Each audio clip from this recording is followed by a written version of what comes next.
Hello friend, कैसे आप लोग। आपका प्यार भरा नमस्कार टीचर ड्रीम 360 प्लेटफॉर्म की तरफ से।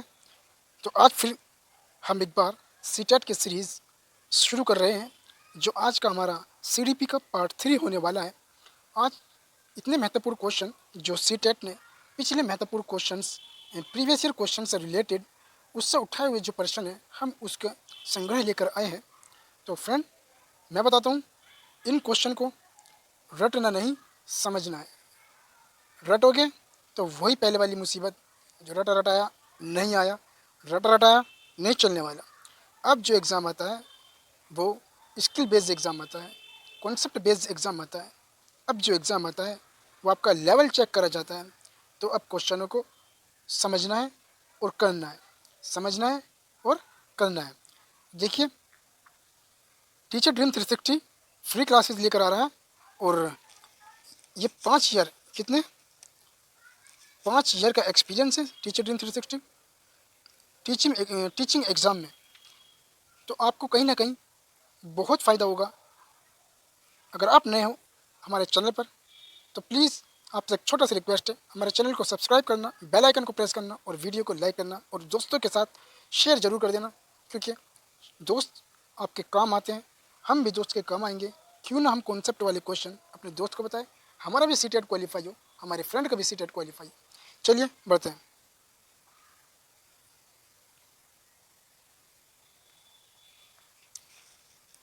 हमारा पहला क्वेश्चन क्या कहता है, बालकों के व्यक्तिगत विकास।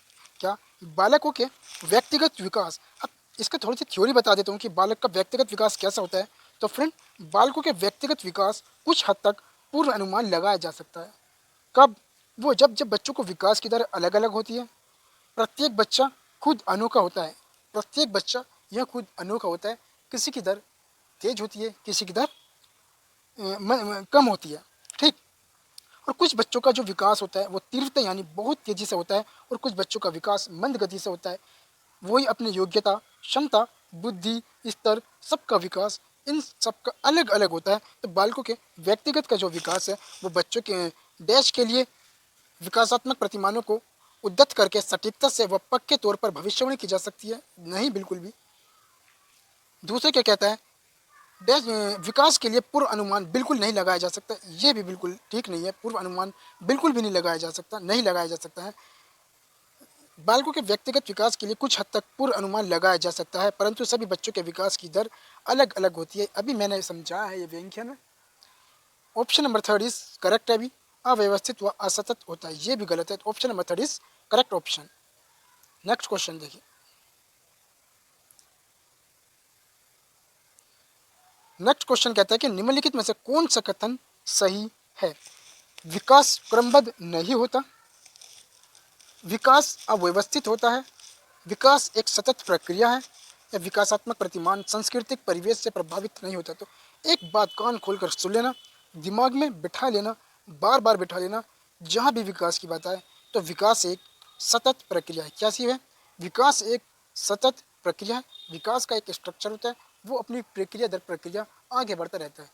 ऐसा हो सकता है कभी तेज, कभी कम, कभी हल्की, कभी ज़्यादा, लेकिन अपनी प्रक्रिया के अनुरूप होता रहता है। ये कान खोलकर सुन लो ना। Next question. नेक्स्ट क्वेश्चन क्या कहते हैं, अपने बच्चे बच्चे अपने समाज के बारे में ज्ञान, रहने के कौशल, मूल्य, रीतियाँ किससे सीखते हैं? किससे सीखते हैं? आस पड़ोस, धर्म, स्कूल, समकक्षीय समूह। तो एक बात फिर मैं कान खोलकर सुनने के लिए कह रहा हूँ फ्रेंड, आप बुरा ना मानिए मेरी बात का कि मैं कान खोलकर, क्योंकि ऐसे क्वेश्चन पूछे जा चुके हैं और यही कॉन्सेप्ट बेस्ड क्वेश्चन होते हैं। रटे रटाए क्वेश्चन, डेफिनेशन वाले क्वेश्चन बिल्कुल भी नहीं आने वाले। अब कॉन्सेप्ट वाले आएंगे। देखो, बच्चे अपने समाज के बारे में ज्ञान, रहने के कौशल, मूल्य, रीतियाँ सीखते हैं, अपने आस पड़ोस से सीखते हैं, धर्म से सीखते हैं, स्कूल जाकर सीखते हैं, समकक्षी समूह यानी जो अपने फ्रेंड ग्रुप होते हैं उनसे सीखते हैं। तो इसका जो राइट ऑप्शन होगा ए, बी, सी और डी, इसका होगा राइट ऑप्शन। नेक्स्ट क्वेश्चन देखिए क्या कहता है, जीन पियाजे के सिद्धांत के अनुसार, एक सिद्धांत होता है जीन पियाजे का, अनुकूलन किन दो मूल प्रक्रियाओं को समाहित करता है? जीन पियाजे के सिद्धांत के अनुसार अनुकूलन जो है वो किन दो मूल प्रक्रियाओं को अपने अंदर समाहित करता है, यानी सिद्धांत के अंदर समाहित करता है? कौन सा? समायोजन, व समावेशन, संतुलीकरण एवं संगठन, समायोजन एवं संतुलीकरण, समावेशन एवं संगठन।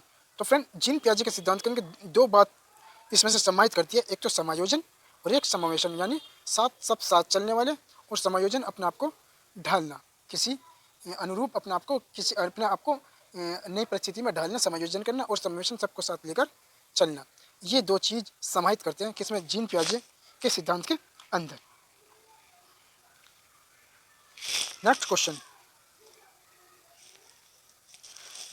क्या कहता है हमारा, जीन पियाजे के संज्ञानात्मक विकास के किस स्तर पर बच्चे लंबाई, भार जैसे गुणात्मक आधारों पर वस्तु को व्यवस्थित कर पाते हैं, परंतु अमूर्त संरचनाओं की संक्रियात्मकता में कठिनाई महसूस करते हैं? संवेदी चालक, पूर्व सक्रियात्मक, मूर्त सक्रियात्मक, ये अमूर्त सक्रियात्मक। पहले मैं इन चारों के बारे में थोड़ा सा डिस्कशन कर देता हूँ, ये कौन कौन सी प्रक्रियाएं। देखो, संवेदी संवेदी चालक जो होते हैं ये जन्म से 2 वर्ष के लिए होते हैं। क्या? जन्म से यानी 0 से 2 वर्ष। पूर्व सक्रियात्मक होते हैं 2 से 7 वर्ष, जो मध्य बाल्यावस्था होते हैं।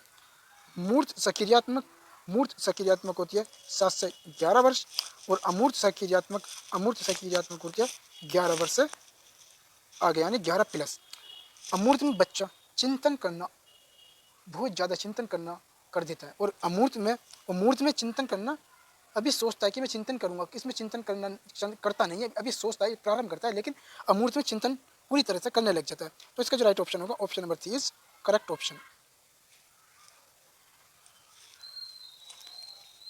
ठीक है, नेक्स्ट क्वेश्चन, लेवाइगोत्स्की के सिद्धांत के अनुसार व्यक्तिगत वाक बच्चे को अपनी सोच विनियमित करने में मदद करता है, बच्चे की सोच में रुकावट पैदा करता है, बच्चे की आत्म केंद्रितता दर्शाता है, या बच्चे को चुनौतीपूर्ण कार्य दिए जाने पर घटता जाता है। तो लेवाइगोत्स्की के सिद्धांत के अनुसार जो है, बच्चों की व्यक्तिगत वाक बच्चों की अपनी सोच विनियमित करने में मदद करती है।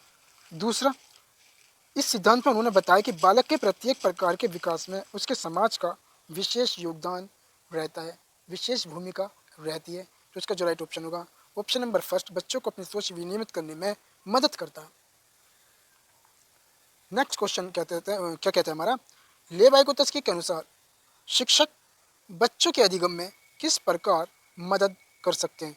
उपयुक्त इनाम देकर, ये तो बिल्कुल भी नहीं है, नेगेटिव है। सख्त सजा देकर, बिल्कुल भी नहीं है, सजा पजा नेगेटिव टैग वर्ड है। मदद की मात्रा व स्वरूप में बदलाव करके उन्हें ब्लैक बोर्ड से सारे उत्तर नकल करवा के, ये भी नेगेटिव वर्ड नकल करना। ऑप्शन नंबर जो इसका है, option number 3 is correct option. Next question है हमारा, पूजा अपनी दोस्त को कहती है कि हमें कक्षा के नियमों का पालन करना चाहिए, बल्कि शिक्षक हमें बाहर खेलने की अनुमति नहीं देगी। पूजा लॉरेंस कोलबर्ग के नैतिक विकास के किस चरण में है? आज्ञा पालन एवं दंड अभिविन्यास, अच्छा लड़का अच्छी लड़की अभिविन्यास, अधिकारिकता एवं सामाजिक कर्म व्यवस्था अभिविन्यास, सार्वभौमिक नैतिक सिद्धांत अभिविन्यास। इतना बढ़िया क्वेश्चन है, पिछली बार दोनों साल लगातार इस क्वेश्चन को पूछा गया है। इससे रिलेटेड जो कोलबर्ग का नैतिक विकास के सिद्धांत हैं, इनसे इतनी बार क्वेश्चन बनते हैं, और ये कॉन्सेप्ट बेस्ड क्वेश्चन होते हैं। तो इसका जो राइट ऑप्शन होगा कि पूजा अपने दोस्त को कहती है कि हमें कक्षा के नियमों का पालन करना चाहिए। किसकी बात हो रही है? पालन की बात हो रही है पहली, तो यहाँ खुद ही समझ जाना चाहिए। शिक्षिका हमें बाहर खेलने की अनुमति नहीं देगी। पूजा लॉरेंस कोलबर्ग के नैतिक विकास के किस चरण में है? किसकी बात हो? ये पालन की, तो खुद ही समझ जाओ। ऑप्शन नंबर फर्स्ट इज आज्ञा पालन और दंड अभिविन्यास, क्योंकि शिक्षिका अगर हम खेलने गए अनुमति नहीं देगी तो हमें वो दंड देगी और हम उसका आज्ञा पालन नहीं करेंगे। तो option number first is right option. Next question क्या कहता है? हार्वर्ड गार्डनर के अनुसार निम्नलिखित में से कौन सा कथन सही नहीं है? तो बुद्धिमत्ता एक स्थिर तथा स्थायी विशिष्टता है। बुद्धिमत्ता को परिपोषित व विकसित किया जा सकता है। बुद्धिमत्ता किसी एक सामान्य खंड से हावी नहीं होती, अपितु कई प्रकार की होती है। सही बात है ये। बुद्धिमत्ता को एकाकी आयाम में सहबद्ध नहीं किया जाता, एकाकी आयाम में नहीं सहबद्ध किया जा सकता। सही बात है ये भी। ऑप्शन नंबर बुद्धिमत्ता को परिपोषित व विकसित किया जा सकता है। सही बात है। बुद्धिमत्ता एक स्थिर तथा स्थायी विशिष्टता, ये गलत है। कौन सा सही नहीं है? ऑप्शन नंबर 1 इज़ गलत ऑप्शन। इस क्वेश्चन का सही ऑप्शन है, लेकिन इसका जो सेंटेंस है वो गलत है। नेक्स्ट क्वेश्चन और आज का हमारा लास्ट क्वेश्चन, एक बाल केंद्रित शिक्षा, शिक्षक की कोई भूमिका नहीं होती। शिक्षक की सक्रिय भूमिका होती है तथा विद्यार्थी निष्क्रिय होते हैं। विद्यार्थियों की सक्रिय भूमिका होती है तथा शिक्षिका निष्क्रिय होती है।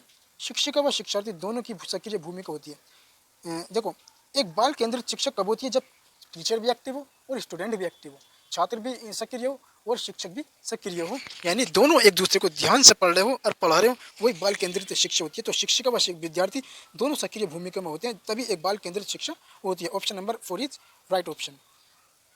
आज की क्लास हमारी यहीं पूरी होती है। कल फिर से एक नई क्लास के साथ उपस्थित होते हैं आपके साथ। नेक्स्ट पार्ट यानी 4 और ईवीएस का और मैथ्स का सेशन भी शुरू होने वाला है।